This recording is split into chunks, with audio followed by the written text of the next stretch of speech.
everyone. We're going to be talking about feeling ugly, right? Because not all of us feel hot all the time. I don't feel hot all the time. Like, as much as I preach confidence and empowerment and feeling hot all the time, girl, I don't feel hot all the time. There are days where I feel really, really ugly. There are days where I feel really crusty and gross and disgusting. And that is normal and that's fine. And yeah, I want to talk about it because it's so important. And one of the things that I promised myself before starting all this is that I was going to be as real and as honest as possible on here, because there is not a lot of realness on social media, I feel, especially nowadays. And I just want to be a source of comfort for people, right? And a big sister. I really hope you guys enjoy this. I hope this helps someone. And yeah, let's have a good chat together. So the first thing we're going to talk about is what it actually means to feel ugly. Like, for me, what does feeling ugly mean to me? A feeling ugly to me is more of an internal thing, is what I'm realizing. When I don't feel like I've done enough for the day, if I feel like I haven't accomplished my goals for that day, or I've treated people badly, or if I'm on my phone too much, I feel really ugly. And yeah, again, it's very much internal. But I guess physically wise, feeling ugly to me, it really reflects off of other people, if that makes sense. I'm not saying that right. There's definitely another way to say it. But you know that feeling when you're getting ready and it's just you in the mirror and you feel really hot and confident and ready to go out and look good and take pictures. But once you go to that event and that social gathering space with other people, usually your age, once you see everyone else also looking just as hot, just as beautiful, you start to feel not as hot as you were when you were getting ready. And you start to compare yourself to people. And that's kind of where it happens for me. And it's bad. It's really bad. But I'm trying not to do it because I compare myself all the time to people, and I have to keep telling myself that comparison is the thief of joy, and there's no point in doing that because someone's beauty is not the absence of yours, which I'll be touching on later. But yeah, when I'm surrounded by other beautiful people, it sort of makes me feel inferior. It makes me feel insecure sometimes. And you know, all that confidence leading up to the event, it's like she vanished. Like, where did she go? Like, where did that confident girl go? And I think it worsens when the event is over, because when the event is over and you go through all the pictures you took on your camera roll and you see all the pictures that you thought you ate in, and then you realize you didn't eat that hard and you don't like any of the bursts that your friends took of you, that is very humbling to me and also makes me feel ugly, right? But again, I definitely think for me it's very much more internal. I rarely base it off of physical appearance, but honestly, no, I do. There's a good balance between the two. But for me, it's mostly more internal. So that's kind of a bit of background. Sorry if that was a bit messy, but that's kind of a deep dive into how I think about things. Now I'm going to talk about the first time I felt ugly, or the first time I felt insecure about my appearance. The first time I really started to feel self-conscious was in grade 2 when I moved to Canada. And it was me comparing the size of my body to the other girls and kids in my grade, and I was only 7 years old, right? So yeah, growing up I used to watch a lot of Barbie movies and a lot of just like the beauty standard of white girls, right? Because Barbie is white and she's a white girl and she's tall, she's skinny, she's blonde, and obviously I do not look like Barbie. I don't look like that. I never did and I never will. But I guess that kind of planted a seed in my head very subconsciously, and it didn't really manifest itself until I moved to Canada. And then in grade 3, I honestly was kind of chubby in grade 3, not gonna lie. And that's kind of where more insecurities started to come out. It was always my thighs. It was always my thighs, and I really wanted to have skinny thighs. There were mornings where I would literally, the first thing I would do when I would wake up is lift my legs into the air and look at my thighs and be like, oh my god, my thighs got smaller. But really, it's just angled because my legs are up. They're obviously gonna look smaller. But I would think about stuff like that, and that's like the first thing I think about in the morning. Like, hello, as an 8-9-year-old, like, what the heck? So yeah, it was always my thighs. I was also watching a bit of YouTube at this time, and a lot of like family YouTube channels and girls my age, and I realized that there were no girls that I watched on YouTube that looked like me. All these girls had really skinny thighs and just were really skinny, and they looked good in my eyes. They looked good in everything they wore because they were skinny. And I just remember thinking I would be so much happier if I looked like them. And I really thought that nothing would look good on me unless I was skinny. And there were also some subtle remarks here and there from my family, like, I'm not going to call anyone out, but there have been instances where it's very, very, very subtle, but I knew the intention behind what they were saying. And it was definitely something about my weight, or my appearance or something like that. But it was mostly my weight because I was on the bigger side. And I remember this one specific memory. I was in this little, it's a sari store. I don't know how to translate that in English, but it's like this convenience store in the Philippines, or no, in Canada. This was in Canada. And I remember being in there with my grandma, and the cashier was pretty close with our family. I don't know how, but the cashier knew my cousins and my cousin's parents, and like they all knew each other. I remember my grandma introduced me to the cashier, and she was like, "Oh, this is my granddaughter. She is my son's daughter, not my daughter's daughter." All right, stay with me here. Yeah, so she's my son's daughter. And the cashier was like, "Oh my God, yeah, I can tell because her face is a bit rounder, and like your daughter's kids, just I guess implying that they don't have as round of a face as I do." And I took that to heart. My little brain, my little heart really took that personally. Like, okay, like that's the way you're gonna discriminate between us? Like that's the way you're gonna, distinguish us? So just things like that. And yeah, it really made me think about my parents a lot more. So to answer this little prompt here, that was when I remember first really like internalizing my insecurities. And then it kind of turned into a lot more. So I remember being in the Gap store, and I remember looking at all the mannequins, and they were all skinny girls, skinny little girl mannequins. And I remember just tearing up. I remember I was tearing up inside Gap because I did not look like them. And I think I was already having a rough day in general, but I remember crying in Gap. I never told anyone, and I was just like trying to hide it, but I was literally so sad in Gap because I did not look like the mannequins. And you know what's so crazy now, guys, is that Gap actually does have mannequins that are more representative of different body styles now. And that's so crazy. It's just so full circle. I think they might even be one of the first to do it, or at least from what I've seen, Gap is one of the first sort of clothing brands to use more representative mannequins. But yeah, definitely that Gap experience was a very much core memory for me. Okay, so yeah, those were kind of my early experiences with feeling insecure. And now we're gonna jump back into the more present, I guess, moments and just talking more about feeling crusty and not feeling confident all the time. There are definitely days where I don't feel like that, and that is okay. And one of the best examples I can give of this, like a more recent one, would be, I mean, not recent, but I mean 2 years ago. It was my first day of work, and it was like a fast food restaurant. So I came home feeling really crusty, really ugly, really sweaty, really just not cute. Okay. And when I came to my cousin's house straight after work that day. I was in my uniform, and I felt really gross already. And then I realized that it was a birthday party. There was a party going on downstairs, and I got to see like a little bit of the people that were there, and they were roughly my age, a bit younger, but they were pretty much my age. And that like kind of made me sad, upset, because I did not look presentable at all, and I was already kind of having a rough day that day anyways, and that kind of just set it off for me. And I literally just cried in my cousin's room, and they were so confused. I felt so bad. Like, we were having a good time, we were just talking, and then all of a sudden I just started crying, and I just felt so like ugly, And there are definitely days where I do feel like that, like especially coming back from an event, especially coming back from some sort of social gathering where I'm looking through all my photos and being like, I did not eat, girl, like this is not good. And I would just have to sit there and reflect on everything. So yeah, I don't feel confident all the time, and I do feel crusty on many occasions. So the next prompt I have here is, do I ever notice patterns in when I feel insecure?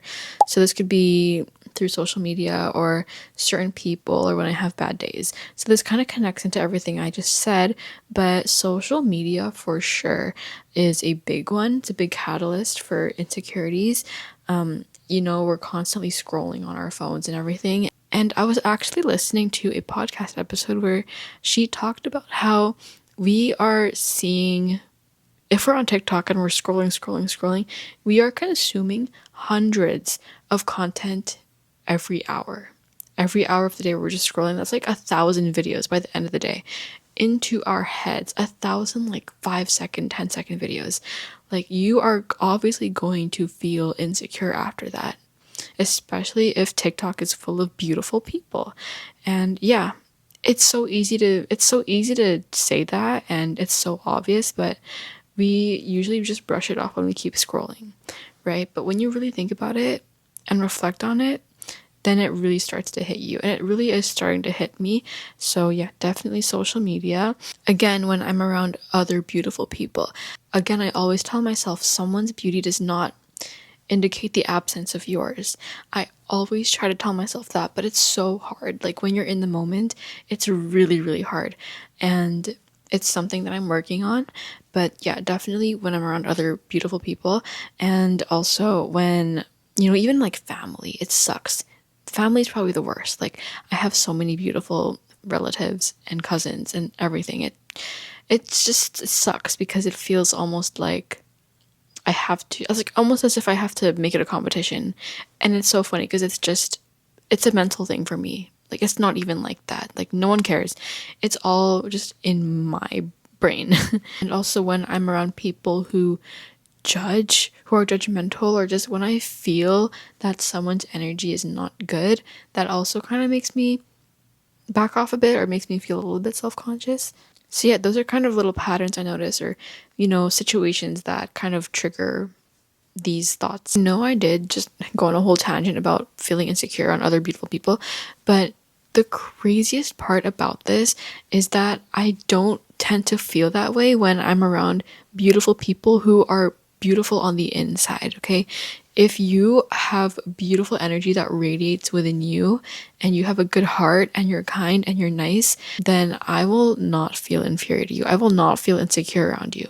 It's so crazy. Like, I get so entranced and enchanted by people with such high vibration and such high and amazing energy that I don't even bother comparing myself to them. Like, if anything, I'm more attracted to you. Like how do you say it? I radiate towards you more. Like, I want to be your friend. Like, I want to be around you. But if you're like the hottest girl or the hottest person in the world, and you just have a really ugly heart, then yes, I will compare myself to you, and I will most likely not want to be around you. So it really does make a difference. It really just shows that the inside matters way more. This next prompt I have here is, how do I usually react when I feel unattractive? So when I feel unattractive, I react sometimes by being really closed off, or I don't know, I'm just not really myself, or I don't want to, I don't know, I just kind of become more reserved. Or sometimes I just try to mask it and just keep going, because sometimes, even when you feel ugly, you gotta keep going, you gotta keep smiling, and you gotta fake it till you make it. Okay, the next prompt here is, what helps me feel beautiful even when I don't look perfect? Affirmations help so much. Just saying, like, I'm beautiful, I attract and radiate amazing energy, I'm confident, I'm powerful, I'm strong. That helps a lot, but you really have to practice it every single day. I think I've been practicing doing affirmations for over 1 to 2 years now, and it's just part of my life now. It's just implanted in my heart to do affirmations. It's crazy how much they can make a difference. And then other, I guess, more tangible things is wearing a cute outfit. I love wearing big hoodies. I love wearing cozy sweaters. I love wearing like really thin long sleeve tops, and I love putting my hair in low buns.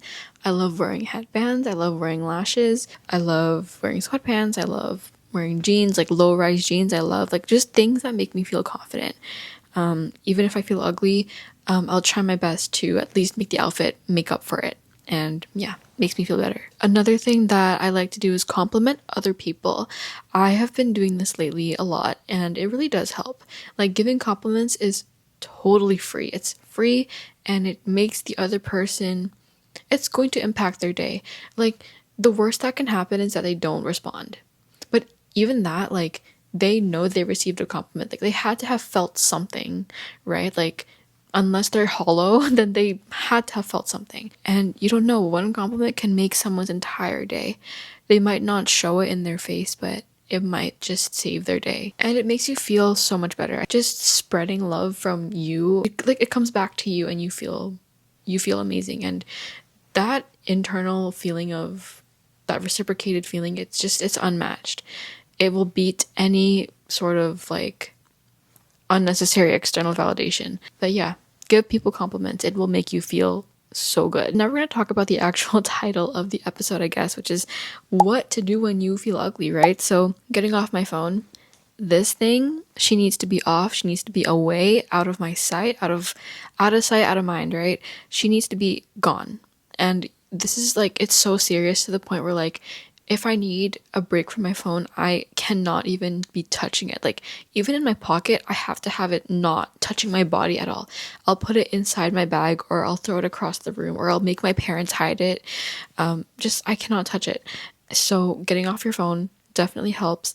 Getting off TikTok, getting off Instagram, getting off whatever platform you're seeing all these people on, and whatever platform that's overstimulating you, get off of it right now. But there are some benefits to these social media platforms. Something that I do all the time is listen to other people's experiences, listening to other people's point of views on beauty and feeling ugly, and tips on feeling better about yourself. I like to listen to a lot of self-help videos, podcasts, just people yapping on TikTok. I try to fill my algorithm with that stuff. And yeah, like even affirmation audios on TikTok or Spotify or something. And just kind of filling my mind with better content to consume. Another thing that I do is going outside, going on a walk, touching grass, like quite literally touching grass, touching a tree, connecting yourself with nature. It sounds so hippie and cheesy, but it helps a lot. I try to go on walks every single day, and it honestly is a game changer because every time you leave the house, you are stepping out of a mindset that you're leaving in your room, in your house. Like you're leaving that mindset behind, going outside, cleaning out your brain, and starting fresh all over again. So yeah, no matter how lazy you are to go on a walk, just getting up and getting out there helps so much. Like by the time you come back in your house, you are going to feel like a brand new person. And I guess something to tie it all together is just knowing yourself, learning what triggers you and learning what makes you feel insecure, and finding ways to cope with it and finding ways that will help you ease those feelings. So for me, I learned that I'm a very jealous person. It's bad. It's really bad. It's one of my toxic traits, but I learned that I'm actually quite a jealous person, and I always compare myself to people, and I often feel threatened by people, and people who are more successful. I always find myself being like, dang it, I wish I was like that, or what can I do to level up, you know? So yeah, I learned that about myself. So every time I start to feel inferior to people, I come back, I ground myself, I tell myself that this is a pattern that I'm dealing with and it's okay. You're fine, you're gorgeous, you're beautiful just the way you are, but you just have to keep that in mind. So learn what upsets you and what you can do to deal with it. Then just some other general things that I could recommend to you guys on how to actually practice self-love from your day-to-day lives would be, first of all, filling up your cup. You cannot pour from an empty cup, so find ways to fill up your heart, because when you live life with a full heart, then you're going to you're going to radiate the most beautiful energy, the most magnetic, entrancing energy ever, right? So find ways to fill up your cup, find things that you love to do it, and do it unapologetically. Whenever you see a mirror and you're looking at your reflection, because I know y'all do that, I know you guys look at yourself in every reflection you see, smile at yourself, smile at the mirror, smile as much as you can, because smiling really makes a difference.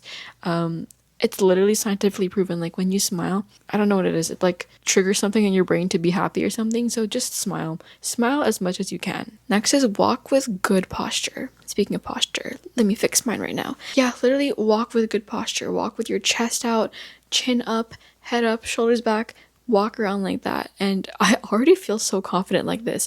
Just fix your posture, and mood follows action, right? So when you embody it, you're going to start giving it out. Next is an obvious one, surround yourself with good people. I'm not going to go much more in depth with this one, but you know what I mean. And then lastly is removing anything that makes you feel insecure. So this could mean cutting off certain people that make you feel bad about yourself. that is hard because honestly, sometimes the people who make me feel really self-conscious aren't even people that I hate. Or even if it's a piece of clothing that makes you feel insecure when you wear it, either hide it, donate it, give it away. Just the out of sight, out of mind mentality, right? Honestly, like if it's hard for you, then it's going to have to turn into a mindset shift that you have to work towards. You're going to have to change the way you think about certain things that make you feel insecure. If you can't get rid of them physically, then you have to change it up here. Going to look at the bigger picture here. So starting off with what I would say to my younger self. So girl, your body and your appearance will be changing forever. Like your 12-year-old, your 8-year-old little body is not going to look like that forever. And it's never going to look the same. So it's hard, but you have to just learn to accept what you look like no matter what stage of life you're in, because it's not going to be like that forever. And this is why we always feel so sad when we look at old pictures of ourselves and we start to feel like, dang it, I wish I could have loved myself when I looked like that back then. So yeah, you will grow into your features. Don't worry, you're fine. And yeah. And when it comes to like comments from outside sources, you just have to shake it off. You just have to. Unless you want to confront them about it, which I know you don't want to. Just shake it off and just come back to yourself and tell yourself that that's not true. You know yourself best. They don't know what you're going through, so just leave them be. It honestly says more about them than you. So yeah.